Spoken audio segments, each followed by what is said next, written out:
Did you know that Facebook is making its own cryptocurrency, its own coin, Libra? No, they can't be. Is it like Bitcoin? Yes, they are, and it will be centralized.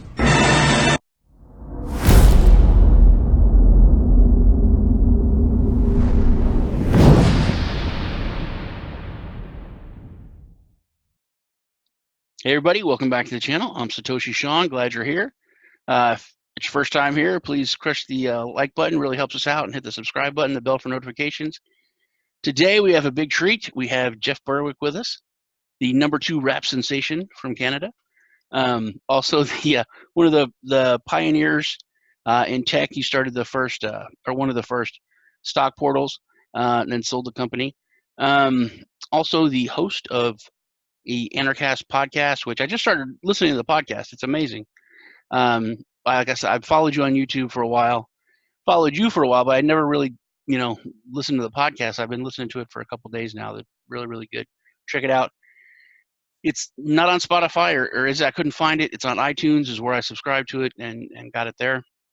But you can also go to the website. And he is the founder of the Dollar Vigilante and host of Anarchapulco, one of the biggest anarchist and freedom conventions worldwide. Every year, it's in February. Got it? That's correct. Okay, cool. Before we start and talk about you and your opinions, and that Jeff Berwick is cool, I just want to really thank you. Like I said, I've been following you for a while. And I think you were one of the big instruments that kind of changed me or woke me up. There's been a few moments in my life that's happened. One was when I was, just an adult and working for an insurance company, and I said some liberal thing, and my boss just, stopped the meeting and come in my office, sat me down, and just, went off on me for like 45 minutes. Came out of there just a staunch conservative. But it's something I said this to my son, that I think there's a natural progression that you become more conservative, which is basically, I think we need less government, we need less control, we need less people's noses in our business. And then that moves to kind of a libertarian. And then eventually, you hit on that word that is anarchist, which just, it ruffles people's feathers. I got in a huge argument with one of my oldest friends the other day when I was talking about having you on. I told him that, I was interviewing you and I was excited. And then, I said anarchist. And he was like, oh, you want to talk to those kooks for? I was like, dude, you know that I'm an anarchist. Like, what? And he cussed me out. And he said, I can't believe you're a liberal Democrat. And I was like, there's so many things wrong with this sentence that you just said, and I tried to explain it, but he's like, no, man, you're like an Antifa guy. And I was like, oh, it gets frustrating. On that, what are your opinions on what's going on in the United States, or have you really been following it? Well, there's lots going on in the U.S., but yeah, there is a lot of interesting things happening definitely in the U.S. But getting to the people not knowing what even an anarchist is, and having all these, the fact that he thought you were a Democrat because you were an anarchist is funny. As an anarchist, it's pretty funny, because when we're talking to like statists who are totally brainwashed, they've never heard anything outside of what's on their television and what they've been taught in their government schools. So they're complete brainwashed, just like people in North Korea. If you're talking to someone who's more of a left guy, he'll go, "Oh, you must be like a conservative." And if you're talking to someone who's more of a right guy, they go, "Well, you must be a Democrat," because they only know those two things. They don't know there's something outside of this completely false paradigm. And so it's pretty funny being an anarchist. And if you talk to some people, we're conservative. If you talk to other people, we're liberal. And of course, we're neither of those. And I think there's a quote that someone had once that, or both. Yeah. And if I think there's a quote, and it said something like, "If you're not a liberal when you're really young, then it's not good," or whatever. I butcher every quote I've ever done, so it's something along those lines. And it says, "If you're not a conservative by the time you're in your 30s, then you're kind of dumb." And then basically, if you're not a libertarian or anarchist by the time you're older than that, then you're kind of dumb. And it's kind of true in the sense that a lot of people think that liberal means that you really care about people. And anarchists, a lot of them, you don't have to care about people as an anarchist, but most anarchists I know really do care about people. But in the left-right paradigm, that's how it's seen as, oh, if you're a left kind of person, you actually just really care about people. Of course, everything they do destroys people, but they don't know that. And then, as you pointed out, as you get older, you're like, oh, I see this government's really screwing a lot of things up. So then a lot of people might become conservative. And then there's another saying as well that how long does it take for someone to become an anarchist once they're a libertarian? And the answer is generally about 6 months, because once you sort of reach that point and you go, oh yeah, this is bad, that's bad, and you start looking at the government, it's like, well, what is it that the government actually does that's good, that actually helps a lot of people, not just the elite and things like that? And if you actually look into it and think about it, it does nothing. It actually just destroys as many people as possible. And so, yeah, if you're not kind of older and become an anarchist, then you just really haven't thought it through at all, or you're a sociopath or a psychopath. And if that's the case, then you're probably for sure a statist. That is kind of what the point I was thinking. I mean, I was raised by my mother, who was very, very, very liberal. Not on like, a lot of stuff, but she was, a Democrat. She marched with King. I mean, she was just very, hippie-ish liberal. But then I became more of a conservative just because I think government's stupid. You can't argue that. You know what I mean? Any kind of government-controlled anything has not really been successful versus it in the private sector. And then, like you said, you move to libertarian, where you want them out of your life even more. And then finally, I mean, I don't know, and it is frustrating because you said people are really brainwashed, and they are, and it used to be sad. Now it's frustrating and makes me mad, but it's hard to argue with people because, I remember a story you told. You were, I think, in an airport, and it was after 9/11. And I remember 9/11 so clearly. I remember when it all happened, and I was with like 5 people who were watching the TV, and there was the Pentagon. There was the big hole, and there was the police. And this is as it's happening, so it's live. And everyone's just staring, and I'm the only one that said, "Where's the plane?" And everyone's like, "Well, he went in the building." I was like, "Yeah, but dude, it's a plane. There'd be plane parts everywhere. Where's the plane? Did it fly through it?" And it just, that was the end of the conversation. That's years and years ago.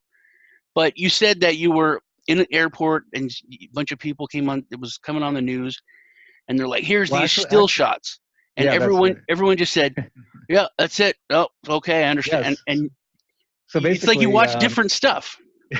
Yeah, so basically, I was in an airport, and that's the only time I see CNN. And I had been talking about 9/11 truth for a long time, and actually a lot of people are starting finally to wake up. It's been almost 20 years, but a lot of people are starting to realize it wasn't what they said it was.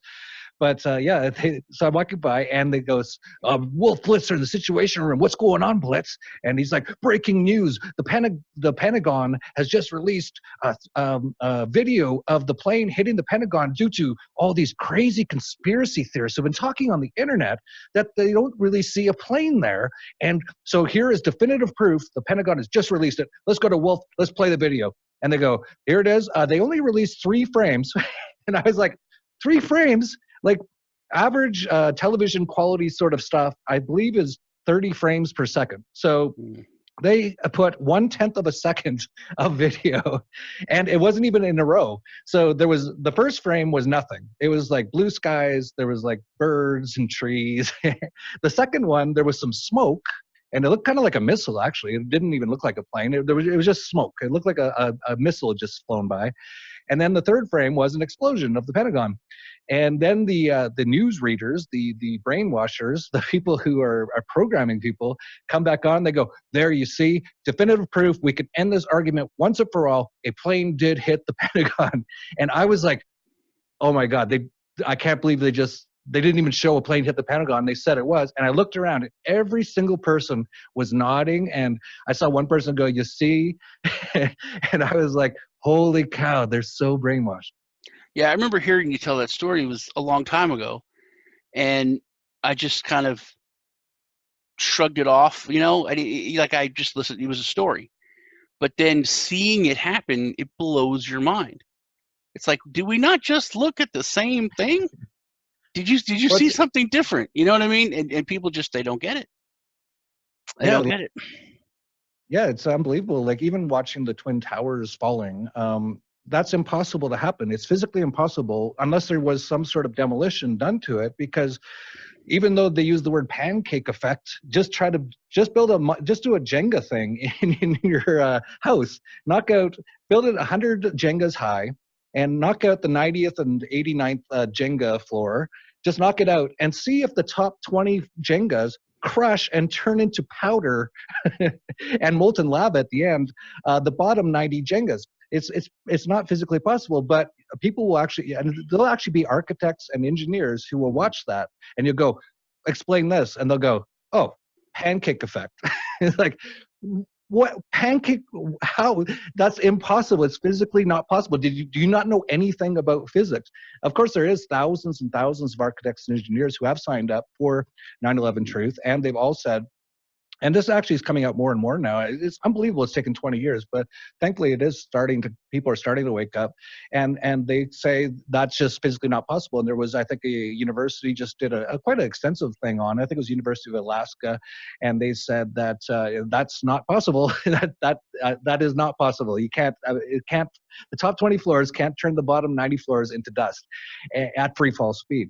And but it's amazing, and a lot of those architects and engineers who did sign those things actually got fired from their jobs, because basically if you don't toe the line of what you're supposed to know and what you're supposed to say, then you're going to be kicked out and shunned from a lot of organizations and things like that. And that's what happened. And of course other architects and engineers see that, and they're like, I never believed the pancake thing, but I saw that guy just got fired for saying that it's impossible, so I'm not going to say anything about it. And that's how it all works. It's all basically mind control from the top down. Well, I'm an older guy. I've been around for a while. I remember when the technology for doing that, for destroying a building, was first really widely talked about. Because before, there was a crane with a big metal ball, and you just bashed a building till it was gone. You know, that was the old way of doing it, a wrecking ball. And then they had talked about how they could just destroy a building and collapse it, and there's no mess. It doesn't go everywhere. It all falls in, but it's all really scientific, and we have to place charges here. I remember the development of that technology. So in watching that happen, I know how difficult it is, because it's been on 60 Minutes when I was 5. You know what I mean? I remember how scientists talked about that, and engineers talked about it, and how it was revolutionary that we didn't just have to bash a building with a big metal ball anymore. But when you look at anyone that's, really under 35, that's just the way it's always been, just giant buildings in Vegas coming down constantly. It's just normal. That's how buildings fall. Well, now you would think a lot of demolition companies would stop using the demolitions that they used to do and just fly like some old plane to the top of the building if they want to destroy it, because it turns it into dust in like 10 seconds flat. Yeah. You have molten lava for months afterwards burning, but which is strange. I don't know. Like no one seemed to look into that on the 9/11 Commission too much. But yeah, it's pretty hilarious. On the political situation, which I wanted to get to, it's really getting bad. I mean, with the impeachment of Trump and all that coming out. I mean, it is a lot of show, and it's all kind of a stage. But people are very angry, and words are being thrown around by influencers. Civil war. And people have already been riled and angry for so long that I'm not sure I don't think it's going to happen, because honestly, most people are so apathetic that they already don't do anything. They're not going to get that mad. But I wanted to know if you thought it's something like more shaking of the tree to try to have the nuts fall out that would do something, that are angry enough to do something like that, just to weed them out, to scoop them up before anything happens. Well, yeah, there's so many sort of psyops involved. When you look at the situation, right? You have the left and the right, and this is in the U.S., which there's only like two parties in the U.S. It's unbelievable. Like I'm from Canada, at least you have like 5 or 6 or something. Most countries do. Not that those countries are any better at all, but it's just hilarious that there's just 2 in the U.S. There's other ones, but they never allow them to get involved. And it's funny. Like just talking to your average American, like. You're right. Like the people on the left are just so furious. Oh, there's this Nazi, and he's racist, and he's like a buffoon. And I agree, he's a total buffoon. And they're like, oh, we got to do something. And then on the right, you have the same thing when people like Barack Obama are in. They're like, oh, we hate this guy. He's like not strong, and he's not even though he bombed so many countries and all that. So and that's why I got the Nobel Peace Prize. Yeah. Trump should be really angry. He's been bombing almost as many countries as Obama, and he hasn't gotten any Nobel Peace Prize. So when he talked to them, it's kind of funny. It's like, well, why do you guys have this system where you pool all your money together through extortion, taxes, and then you vote on what to spend it on? Why don't you just everyone keep your money and just spend it on whatever you want? Like this is the answer that no one knows, that no one talks about, and they never want anyone to know about it.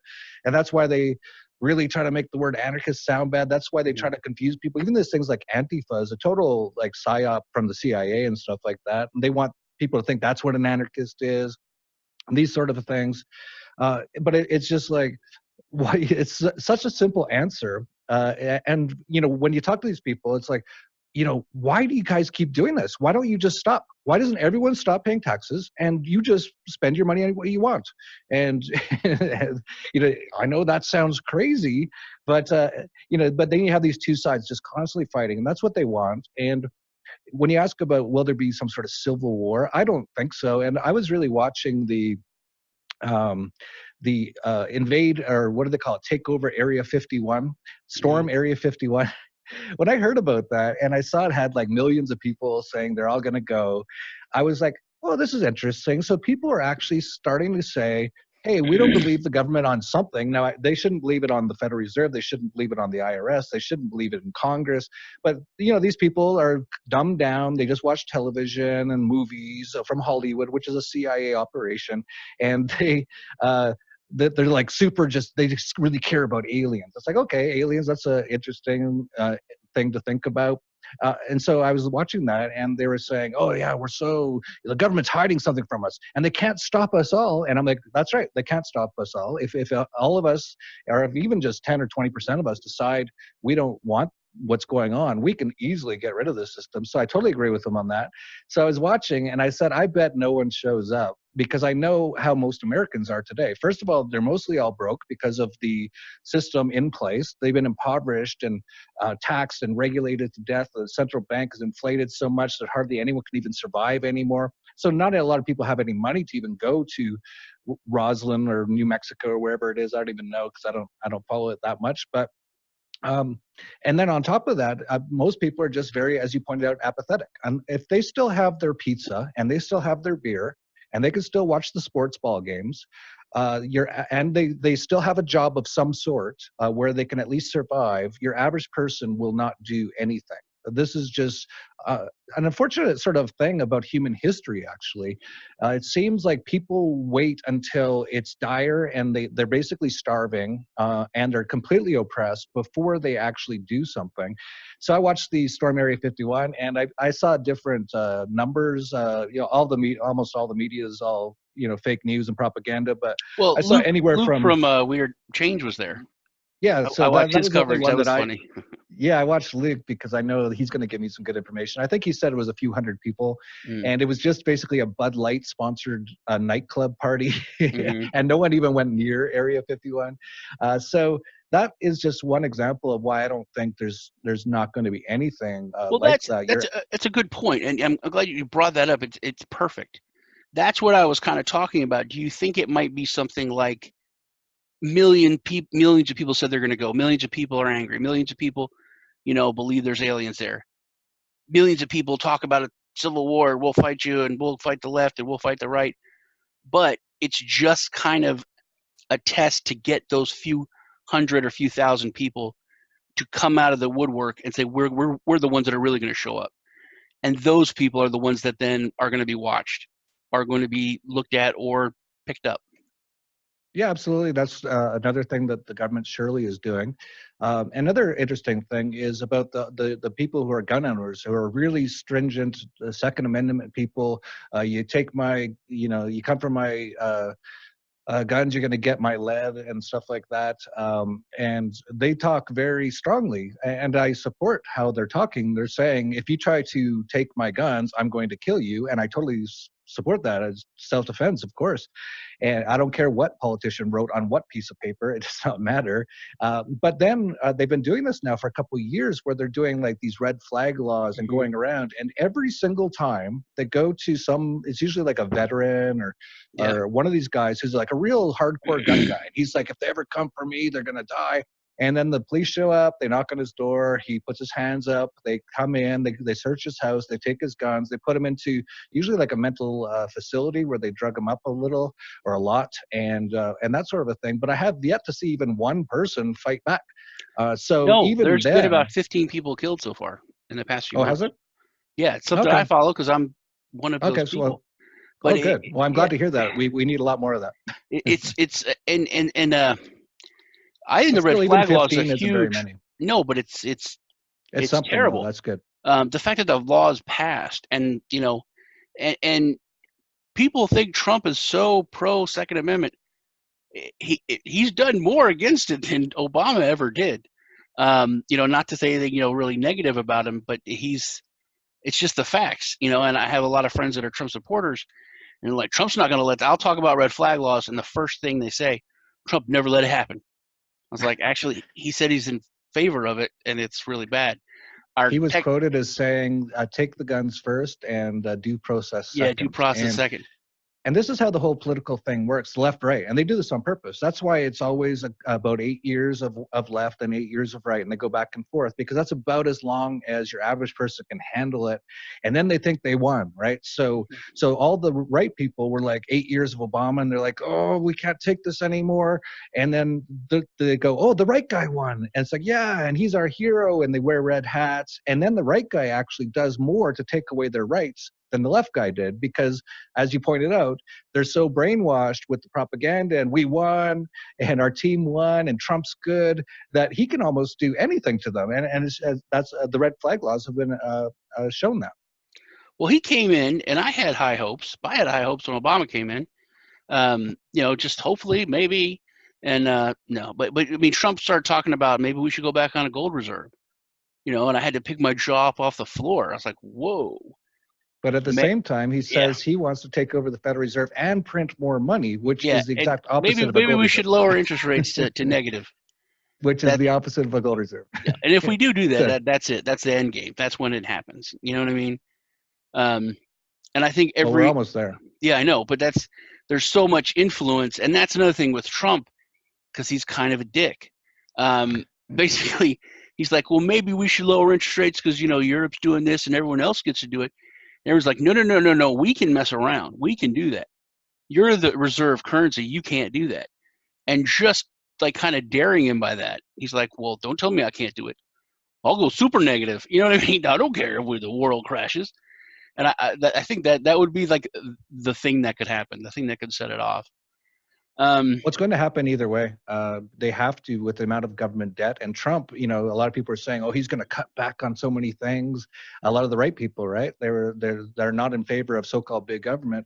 And he's actually had the biggest deficits, and way bigger than Obama since he's been in. He's had the record deficits. So the amount of debt now means that they actually, if they want to keep the system alive, if they want the dollar to still be around, they want the banks to still be around, they want the economy to still be working, they have to go lower and lower interest rates, and probably into the negatives. And they already talked about this. And at that point, we'll start to get into sort of Venezuela type hyperinflation.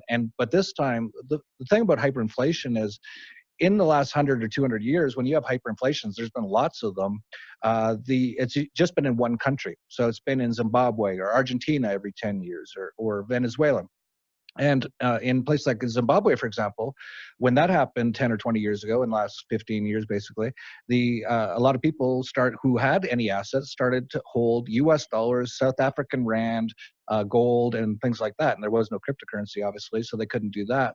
And now you have the situation where the U.S. dollar and the euro and the Japanese yen and every other currency in the world will all be going into hyperinflation at the same time, which I can't even imagine the devastation. Just look at what happens in Venezuela or Zimbabwe and imagine that worldwide. That's basically where we're headed. It's funny that you talk about, Venezuela. It's when you really do wake up, like Kaiser says, you don't change Bitcoin, Bitcoin changes you. Then your eyes get open to really just what money is, how the system works, how screwed up it is. I think it was Ford that said, if people really knew how the monetary system works, there'd be, riots in the streets tomorrow. But there's people that just don't want to know. Everyone knows socialism does well. No, most people know socialism doesn't work. Communism doesn't work. Yet the central banking system is a communist plan. It's a completely centralized money system. And if you go back just the last election, it's not long ago. It's not even, like 4 years. Bernie Sanders is like, it's socialism, and it was so popular, getting so much control that the DNC had to screw him and silence him. But his whole basic thing, everyone's like, socialism doesn't work. Socialism doesn't work. He's like, what about Venezuela? Let's look at Venezuela. Look at this shining gem of socialism. Look at everyone's like, yeah, but it's not that long. It's gonna fall. No, it's not. Look at it. It's beautiful. And everyone's like, yeah, that's beautiful. It's 3 years. And it's not, it's like night and day. It's not like on a decline. It's horrific. Yeah, I went to Venezuela for the first time around 2004, I think. And Chavez, I think, just had gotten in. And a lot of people don't know, but Venezuela was one of the richest countries in the world, definitely the richest in Latin America. Over the last 100 years, it was one of the richest countries in the world. They have so many resources, and it was one of the most amazing places.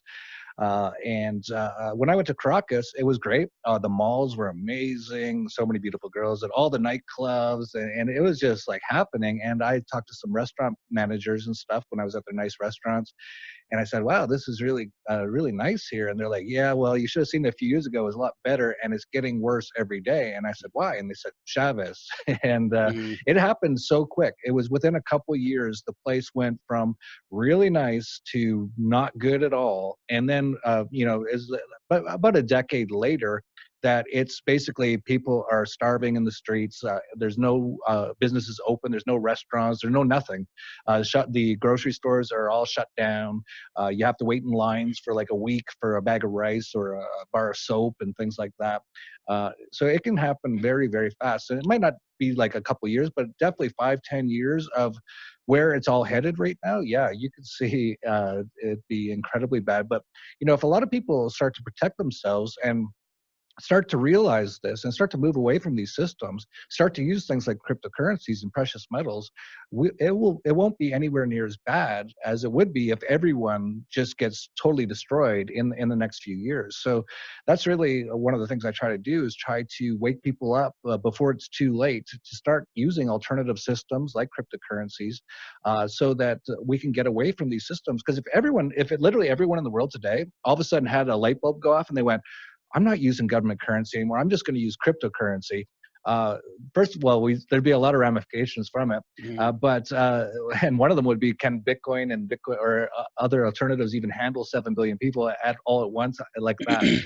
But if that were to happen, you'd see governments just pretty much go away overnight. Central banks go away overnight. If all of a sudden everyone just got into cryptos, now there'd be a whole bunch of it'd be impossible to predict how it would all go, but very quickly, within a short period of time, everything would be pretty good. But there'd definitely be some problems. Like anyone who had a government job would be unemployed for a while. Anyone who works in the financial industry, like banks and stuff like that, would be unemployed for a while until they learned about how to work in the new economy with cryptos and things like that.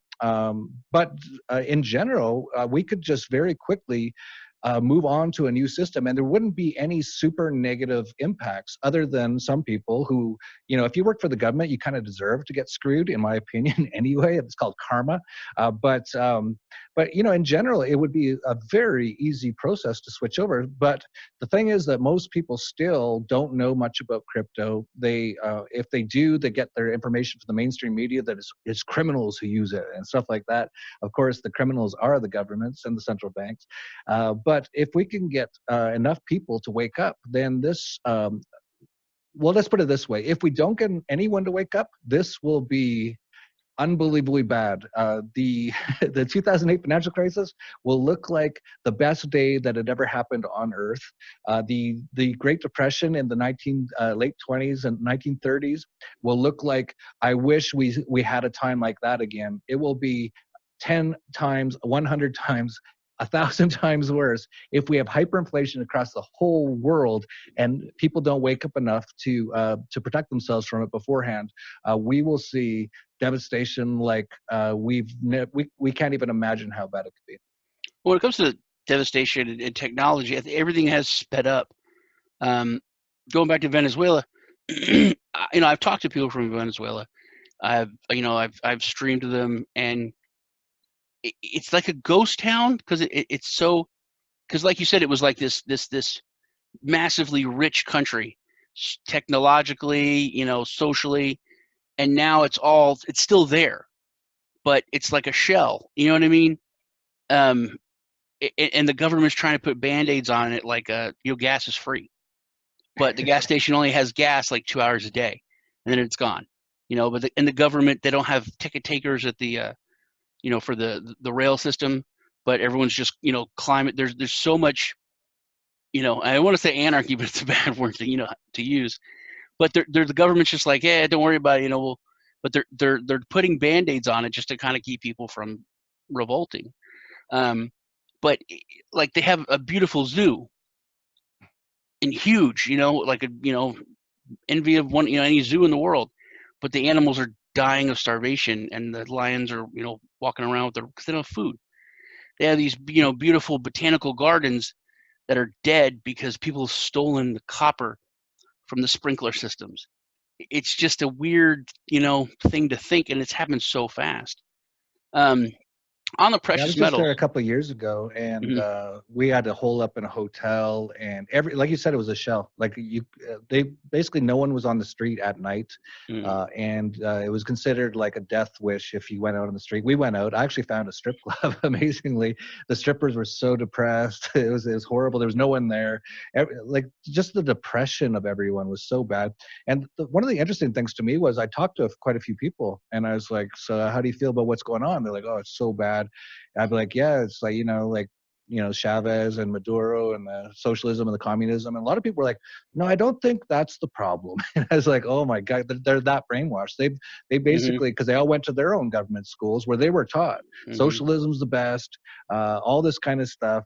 And they just couldn't figure out. And a lot of them were like, oh, I think it's the U.S. or stuff like that. And this is what all the boogeymen, that's what they do. That's what they're doing in the U.S. right now. So the U.S. is already very socialist, highly socialist, and it's gone downhill now for a long time because of it. And it's going to continue to go downhill. And what do they blame it on? They blame it on China. It's like China's selling us too cheap stuff. It's too cheap. We got to do something about it. But no, the actual problem is the government and the central bank. Yeah, no one really knows how bad the central banks are, that they pull all the strings, all the wars, everything. It's all orchestrated by them. Back to the two-party system, I was having a talk with a friend of mine, and I said, that elections really don't matter. I said, after the state level, I'd say maybe the state level matters, but once you get to the national level, there doesn't need to be debates.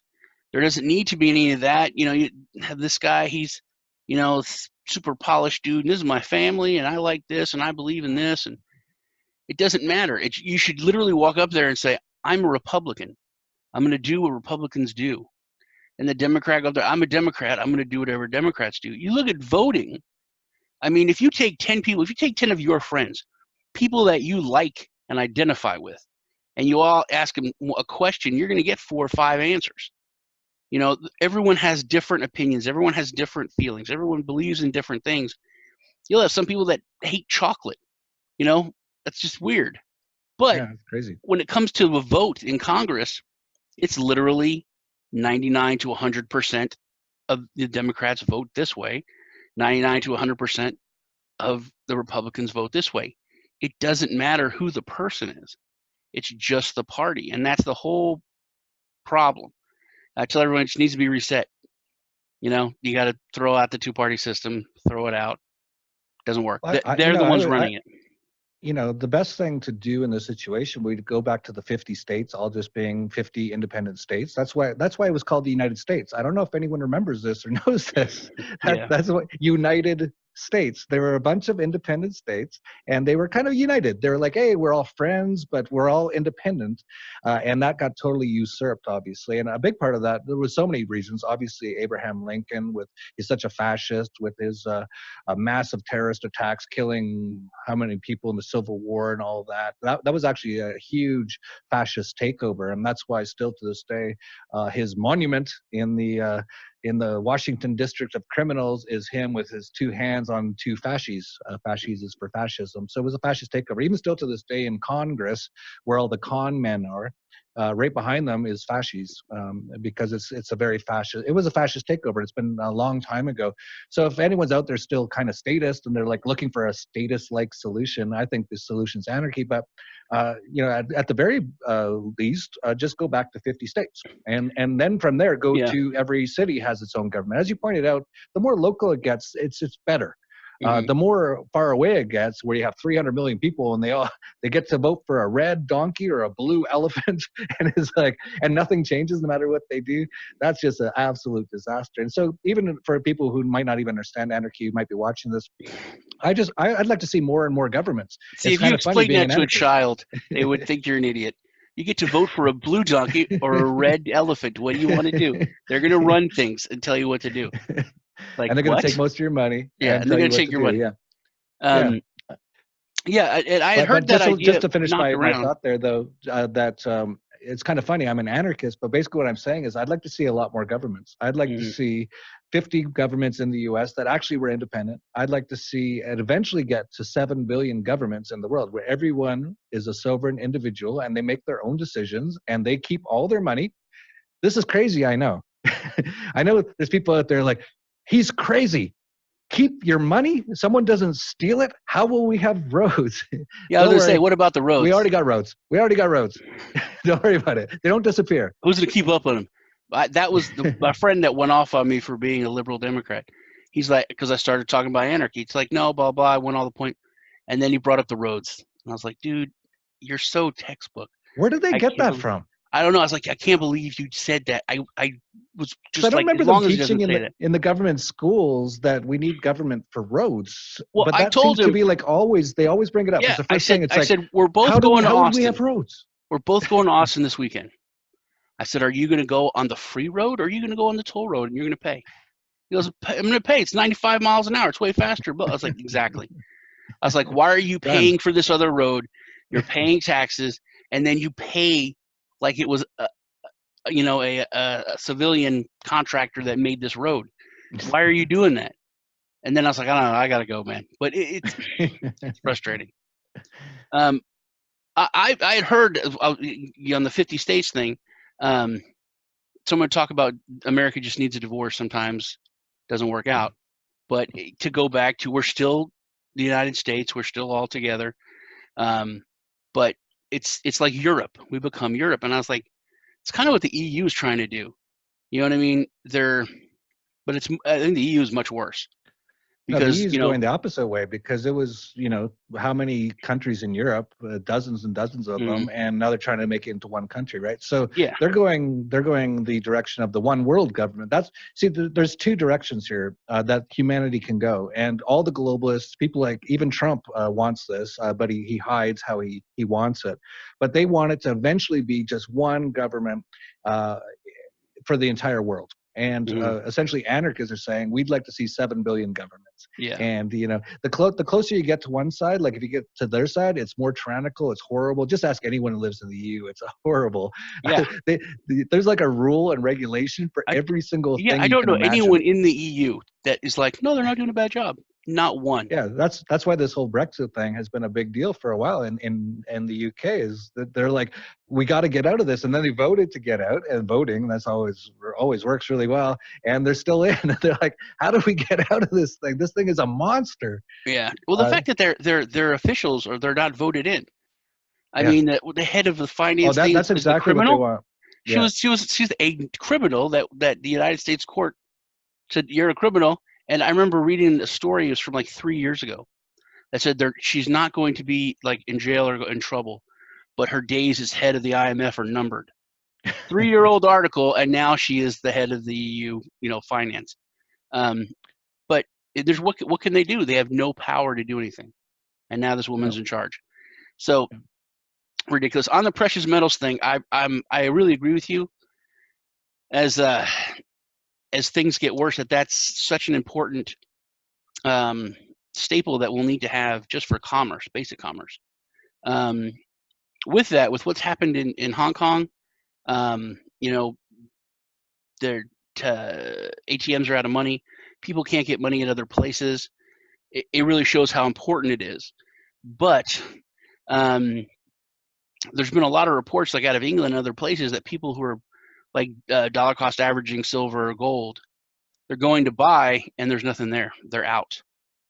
And then that brings up the problem with gold custody, that a lot of people that have gold in custody, if they request it, they can be sent a check and not have their gold. So what do you think is happening with that? Do you think there is going to be a shortage? Do you think that there already is? And what should people do to combat that? There already is, in my opinion. I'm here in Mexico, and I was trying to buy some gold and silver coins for various reasons, and I couldn't find any.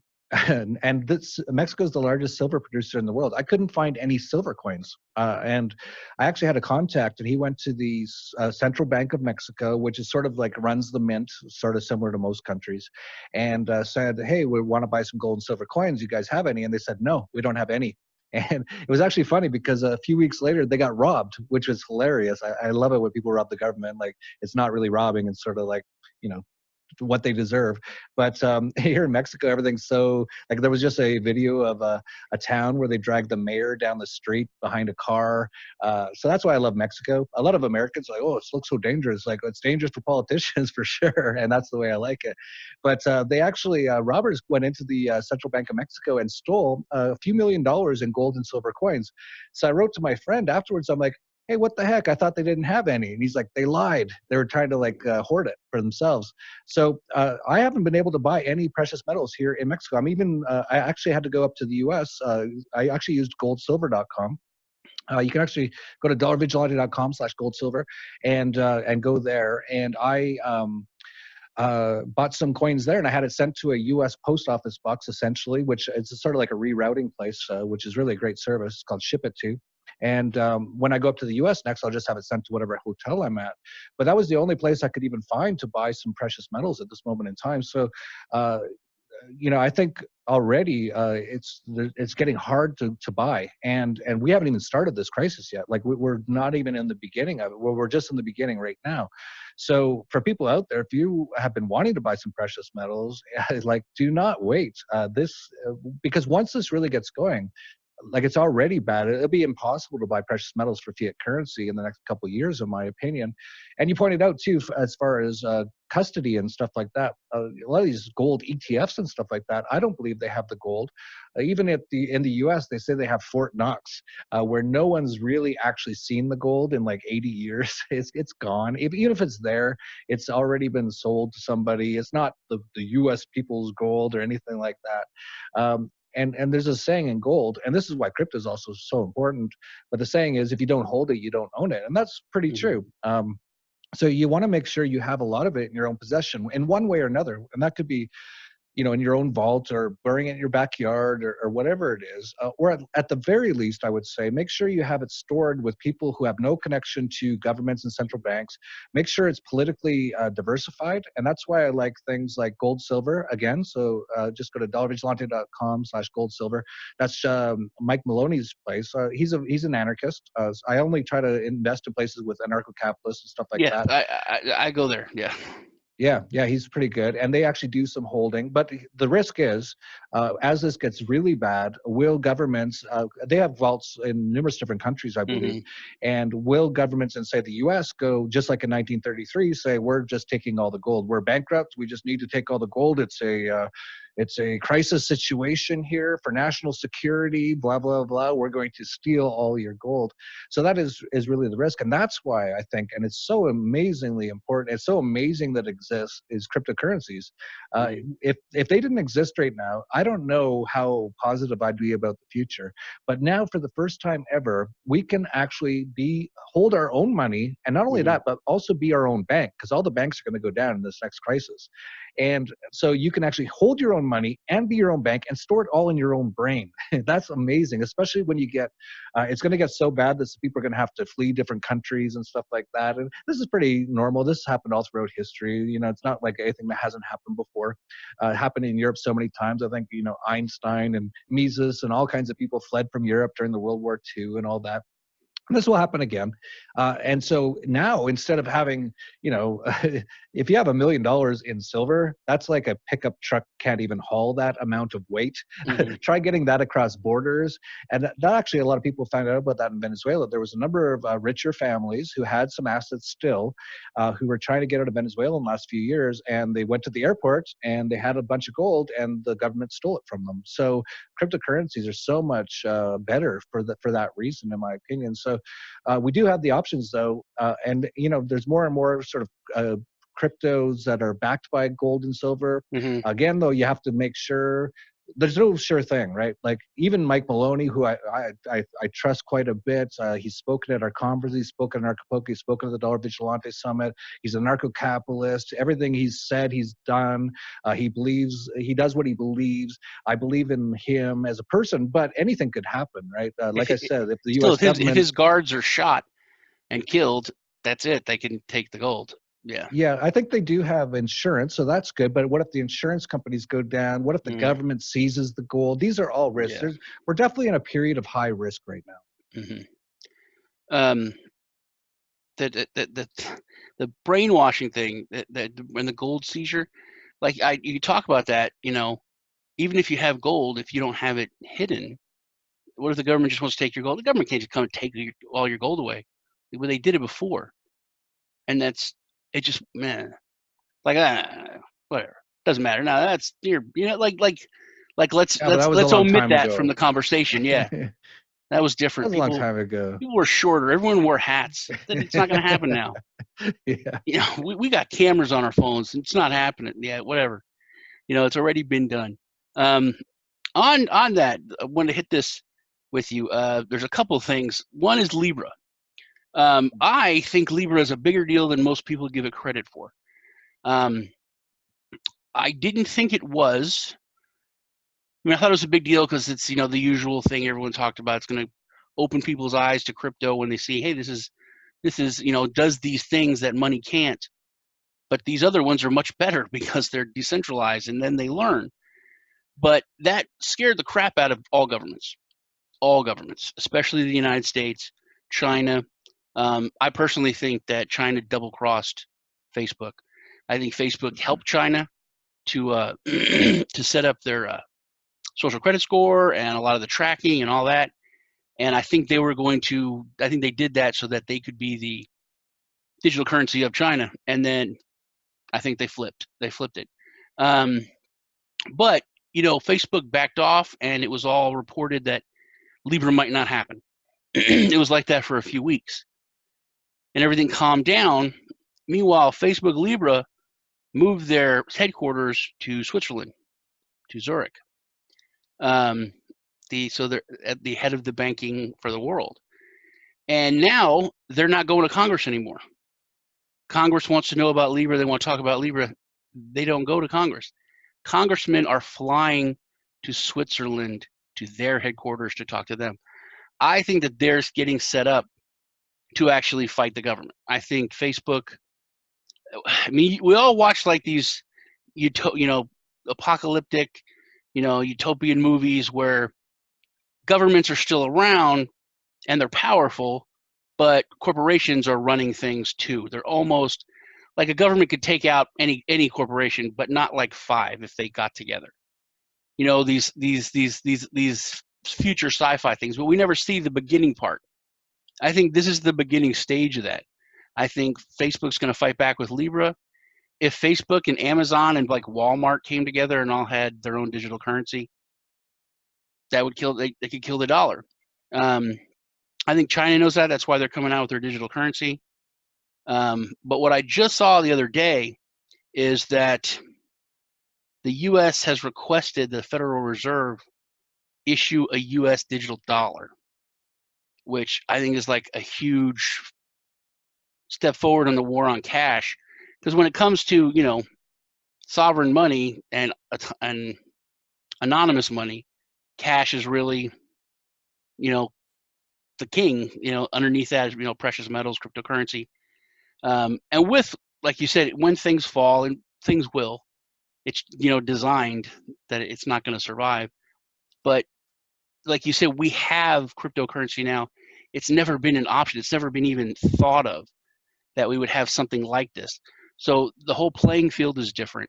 Well, I think we're witnessing history. It's literally like, hey man, this guy found this stuff called gold. It's pretty cool. I think we can use it instead of seashells.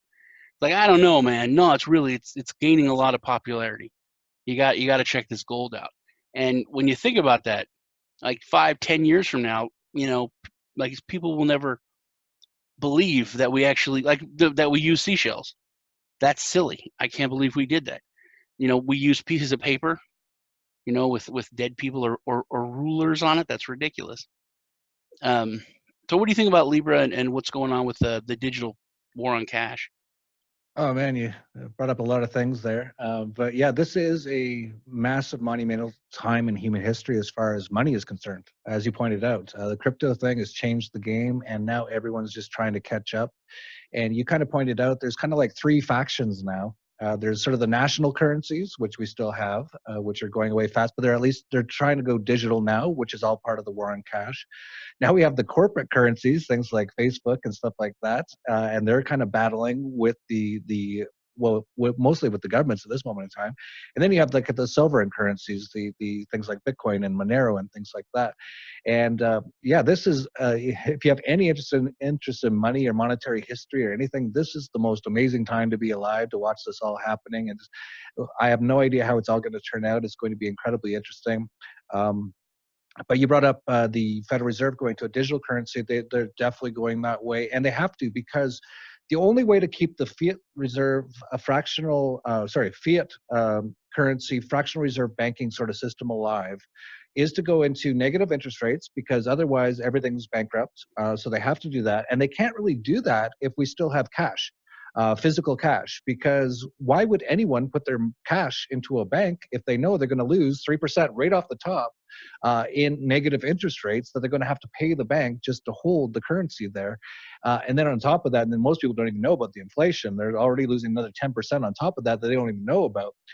But even that, so they have to, they've realized they have to move away from physical cash as quickly as possible now to keep the system going, and to impoverish everyone. This will destroy everyone if they get to a complete digital currency system, one world government type, one world central bank, where everyone's in the banks, every single currency transaction is tracked and taxed and inflated away massively, and negative interest rates. It'll basically impoverish everyone in the entire world if that happens. Be approved. What's that? And have to be approved. You know what I mean? You have no control at all, right? Because it's 100% digital. Yeah, just imagine for people today, I get kicked off Facebook all the time. I'm always in Facebook jail for posting something. And imagine if Facebook was your bank. And so you're like, hey, I don't like Barack Obama or something, and you post some sort of meme that's kind of like mean or something. It's like, well, your bank account has been frozen for the next two months. It's like, okay, that's how it'll be. So that is, it's sort of like this whole mark of the beast thing that was in the Bible that they were talking about. And I don't know how, this relates to everything, but they kind of were saying this is where the mark of the beast, the devil, the satanic system, which is basically the system of government and central banks today, will go, where every single thing that you want will be a mark. And they said in the Bible, because there was no computers or whatever, it'll be in your forehead or whatever, and that's like a chip, and that's the chip that'll be in your bank card or RFID chips and things like that. And if you do anything against the system, you will be shut out of the system. You won't be able to buy food. You won't be able to buy anything. So that's why, again, cryptocurrencies are so important. It gives us another option. So even if they go that route, we can still have that to use. Now, it might be illegal or whatever, but hopefully people wake up and go, I don't care if it's illegal, I'm going to use it because I don't want to be stuck in this system. Well, that's what Antonopoulos said, that there's going to be three. There already is, but there will be three money. There'll be fiat money, which is government money. There's going to be corporate money, which could be, Amazon money, Walmart dollars, which that's weird. Libra, and then there's the people's money, which is going to be cryptocurrency. Yep. And I think when people have that's the choice. And when it comes to fiat money, if it's completely out of your hands, you know what I mean? If you want to buy these groceries and the government has to approve that purchase for it to go through, it's not even a question. And my mother was a reverend. So, I mean, I was definitely taught all that. And the question was, how do they stop people from buying food? You just don't get this mark. It's no big deal. You just don't get it.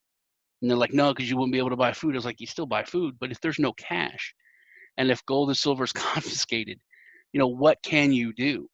And there was no answer until, like we said, cryptocurrency. It really has changed history to have sovereign money. You know what I mean? It's in a way, it's kind of going backwards, because you're going back to like the beginning of money, when no one owned money. It was money. You know what I mean? If you had money, it was your money. Whereas like with fiat, the governments completely control it. That's about it. Anything else you wanted to go over? Oh man, that was quite a bit we covered there. I would just like to mention that we are doing an Acapulco coming up February 13th to 16th. Ron Paul, Doug Casey, so many great, John McAfee. I could go on and on. The speakers, we haven't even we only announced a few of them so far, but those are some of them. And so if you're into all this stuff, we actually have 4 full days of Cryptopoco. So 4 full days on cryptocurrencies during an Acapulco. So if you're into the crypto stuff, you definitely want to go. We haven't announced speakers yet, but there's a lot of big name speakers. A lot of really important people in the crypto space will be there. And I also just want to mention that we have the Dollar Vigilante, which you can subscribe to at dollarvigilante.com/subscribe. We also have something called the Crypto Vigilante, which we haven't actually had open now since June. We've actually locked it off, so people couldn't even subscribe because we wanted to limit the amount of people who got access. Yeah, to I was going to bring that up, but I knew you were closing it off because you didn't want to manipulate the market, kind of thing.